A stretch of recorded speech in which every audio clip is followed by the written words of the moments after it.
It was the worst industrial disaster in history. 25 years ago in the Indian city of Bhopal, a cloud of toxic gas leaked from a pesticide factory. Within 3 days, 8,000 people were dead. Thousands more have died or been badly affected since. Local people, backed by 2 recent studies, say the plant is still leaking dangerous toxins into the city's drinking water. The BBC's Alan Little has been to Bhopal to investigate. 25 years on, Union Carbide's Bhopal plant is still standing. It casts its shadow even now over the neighbourhoods it poisoned one fatal night in 1984. It stands to this day a rusting and forlorn symbol of what big companies from the rich world can get away with when they do business among the world's poor. You can see from standing here just how close those houses are to the Union Carbide plant here.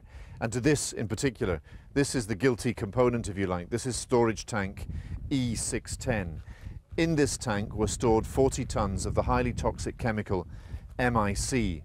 Somehow water got into this storage tank, causing a chemical reaction, which then produced a gas leak, 40 tons of gaseous MIC from the top of that plant there. Bhopal's main hospital is hopelessly overcrowded. It was the worst industrial disaster in history. 8,000 people died in the first 3 days. Thousands more died later. 500,000 ingested the poison and survived, many with chronic long-term health problems. Hazra B survived that night and has been fighting for justice ever since. There were dead bodies everywhere. There was a dairy and all the buffaloes were dead.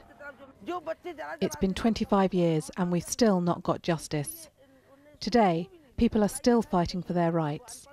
Old people, young people, even children.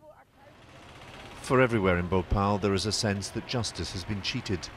No one has been successfully prosecuted. Union Carbide reached an out-of-court compensation agreement with the Indian government, in which most of the injured got about $1,000 each.